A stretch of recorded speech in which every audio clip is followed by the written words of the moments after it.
This is a quick video on priming IV fluid and setting the Alaris pump. So the first thing you're going to do is verify your order and ensure that you have the correct solution.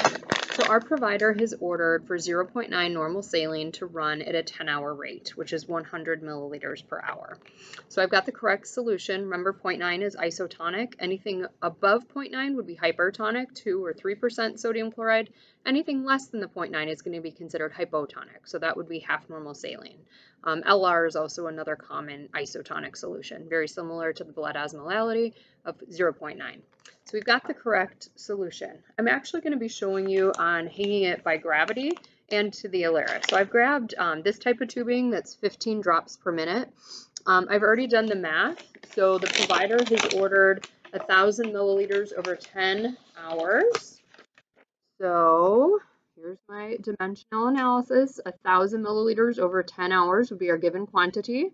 Our wanted is how many GTTs, how many drips per minute. I don't know if this is going to be backwards for you, hopefully not. We know that in 1 hour there's 60 minutes, and I looked on my tubing that showed us the drip factor of 15 GTTs per ml. So I figured that out to be about 25 drips per minute. What I like to do is divide that by 4, which will be about 6 to 7 drips in 15 seconds. That'll make sense. We'll show you that in a minute. So I've got my tubing. I've also brought into the room some hand sanitizer, appropriate size gloves, and I'll need alcohol swabs, and I'll need an IV so that I can assess the patency of the IV before connecting my IV fluid. All right, so now the next step that I'm going to do is go ahead and wash my hands, perform hand hygiene. I do not like to wear gloves when I do this. You can if you so choose. I tend to find that I can control my clean fingers better than I can gloves. So as long as you're clean, that's fine. When I connect it to my patient, I will need to put on some gloves. When you're opening up a package, you can always see there'll be a little notched area. If you kind of flip it like that, you'll be able to open it easily. The areas that I want to show you on here, this is for pharmacy. If they can puncture this to add some medications to the bag. We don't typically ever use this as nurses. This is where you're going to be going in with your fluid. So I can pull that out now. Just know that underneath is sterile and we're not going to touch that area. So I'm going to go ahead and hang that up here. Okay. And now I can go ahead and get my tubing ready. So like we said, it's already 15 drops per ml. This is primary tubing. You know that it's secondary tubing because it'll have that little piece to hang, that blue piece, and it also says secondary. So make sure that you've got primary IV fluid for this part. I'm going to go ahead and open that up. I've already grabbed a garbage can because you might have a little bit of water leaking. This has some tape pieces on there, paper that I can rip off, and the roller clamp. So the roller clamp is the thing that you need to use to control the flow rate of the fluid. So I like to move that up towards the bag, and I'm going to clamp it, meaning I'm pulling that roller clamp all the way down. And what that does is it compresses the tubing so that I can control it, and then I'm not going to end up with air. Okay? At this point, there is a sterile end down here. Leave that cap on because the fluid will just leak around it, and you won't have to worry about keeping that end sterile. Okay? Like I said, this part, the spike is sterile, so we don't want to touch that. So I'm going to go ahead and hang on to this, and I'm going to go directly in, and we want to go all the way up to that line, okay, so that there's no piece of that spike hanging out. Now with this one, it does not have a line. If it doesn't, what you want to do is manually squeeze and pull about halfway fluid in there, because that will help eliminate the air that's in your tubing. All of these ports, if you invert the port, meaning they're upside down, it will help with the air, because if you don't do that, air tends to get trapped up in there. So what I like to do is hold my tubing, and I'm going to slowly open the roller clamp, and hopefully you'll be able to see some of the fluid going. Okay, I'm going to invert that port. Okay, so I'm going to slowly start. And now once that fluid is past that first port, now I only have to worry about this next port. Okay, so I'm trying to hold this above my waist, just know it is to gravity. Okay, so I'll go ahead and open that up a little bit more, and the fluid's kind of traveling along. And again, I just hold that last port upside down, and I'm holding this over a garbage can. Okay, now if I lose a little bit of normal saline, it's not the biggest deal in the world. Okay, however, imagine if this was a morphine drip or an antibiotic. You don't want to lose a lot, especially if it's a controlled substance, because you would have to waste that with another nurse, and it's expensive. So after I've primed my tubing, I go back and just make sure that there's no big air bubbles. If there are any air bubbles, if they're above this area, you can typically flick them back up into this area of the drip chamber. If they're beyond where the roller clamp is, you'll have to flip them out. So right now, luckily, it looks okay. I don't see any air bubbles. Typically, rule of thumb, champagne bubbles, not a big deal. Anything larger than that, or you wouldn't feel comfortable being infused into your body, don't do to your patients, okay? So now that I've got this primed, with my patient, we're going to do the gravity method. So what we'll do is we'll first assess the patency of the line, okay? So at this point, I do need to put on my gloves.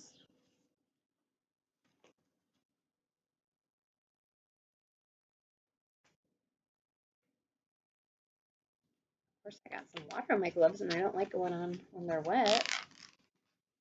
Okay. So real quickly, I'm going to assess the patency of my line. So I'm going to check with my patient, ask them, do you notice any pain at all? Do you have any redness or swelling here? And I don't see that. So now what I can do, hard to see, back that up a little bit.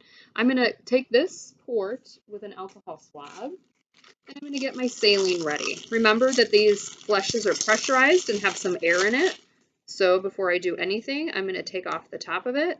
I'm going to pull back on that plunger to get rid of the air, and I'm going to push up to get rid of it and make sure that there's fluid at the top, okay?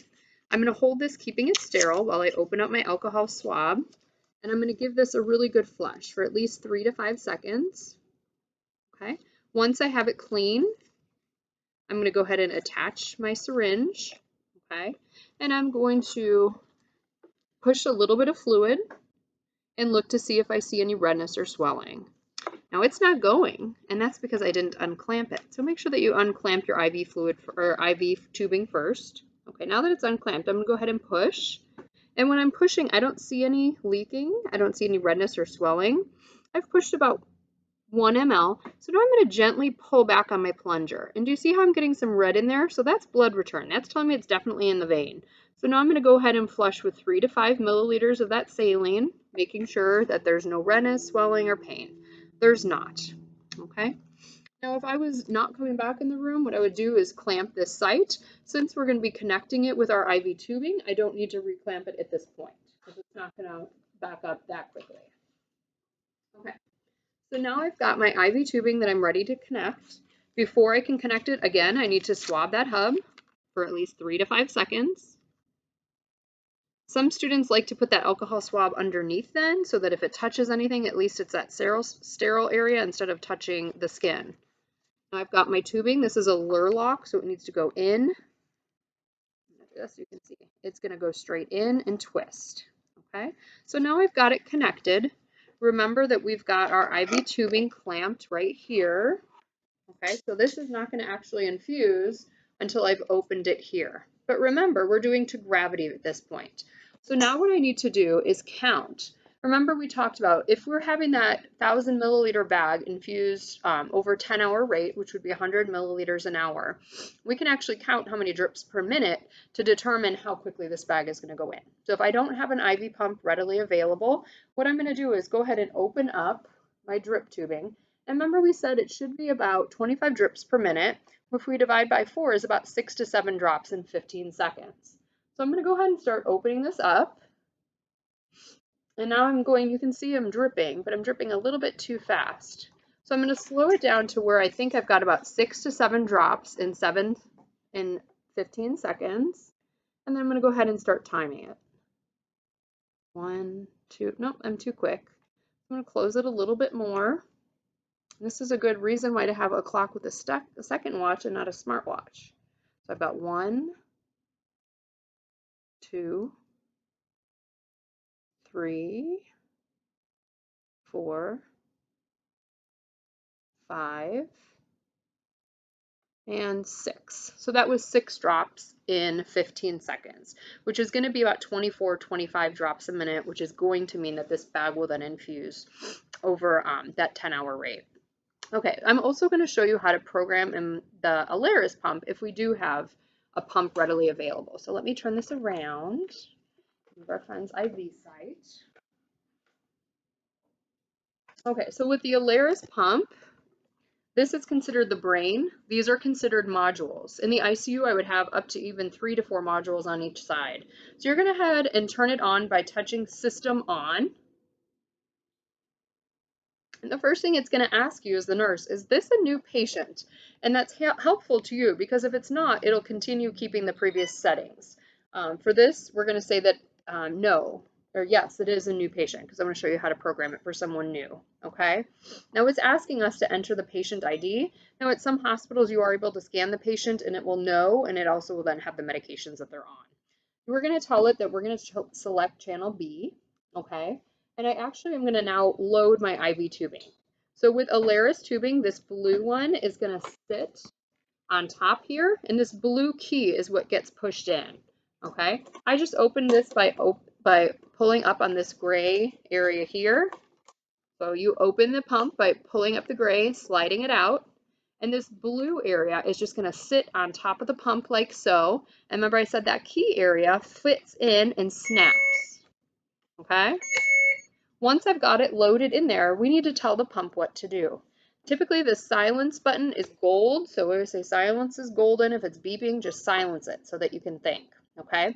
Now we're going to program pump B. So I need to channel select B, and now it's going to ask you, what is it? Your choices are drugs, IV fluids, or basic infusion. So we're actually going to be giving Alaris IV fluids. The drugs would be like, for example, if your patient was on a heparin drip or dobutamine. I'm just choosing Alaris IV fluids, okay, and we can tell it what it is. So we just have 0.9 normal saline, so I'm going to click next to it, and it asks you, is this correct? And now as the nurse, you go up to your bag and ensure that, yes, I do have 0.9, kind of hard to see it, but we do have 0.9 normal saline for our patient, which is what the provider ordered, okay? Again, silence.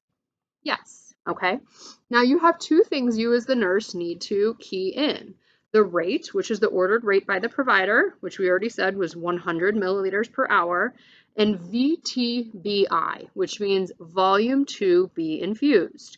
Now, if you put in 1,000 milliliters, we've already used about 20 to 30 milliliters to prime this, so we usually want to do about 50 to 100 milliliters less than what's in the bag.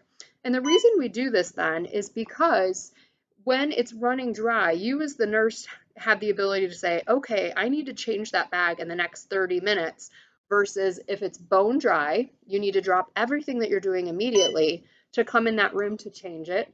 And you may even have to reprime because there might be some air in here. So always do a little bit less. That's just kind of a common courtesy thing for the next nurse or yourself, depending on how long you're working. So for this patient, for volume to be infused, I'm going to put 950 milliliters, because then that will leave me at least about 20 milliliters in the bag to play with when I know that I need to get a new bag. Once I've done this, or I've put in volume to be infused, 950, I'm going to go ahead and hit start. And it's saying, yes, that's okay. It's just saying that it exceeded the guardrails. Now it's beeping on me. And the nice thing about these pumps is it tells you what's going on. So it's saying occlusion. So you as the nurse can start from the top and look down. No, it doesn't look occluded. Oops, we forgot to open our roller clamp. Okay. So once you take care of the issue, go ahead on that channel, on the module, hit restart. Okay. If you see green on the module, green is good. Okay. Some things that you can see on the pump, the most common one is occlusion. So a lot of times what happens is the patient's using their arm. So when you come into the room, you can hit silence, ask your patient to re-straighten their arm, and hit restart and see if that solves the problem. A lot of times it's that there's air in the line. So many times if there's air in the line, we will have to take it off the pump and reprime that tubing. If the air is above the level of the pump, a lot of times you can just flick it back up and see if it'll go back into this area. Unfortunately, if the air is beyond this point, where it's distal, you will have to take it off the pump because we don't want to administer any air bubbles to our patient. And that's it.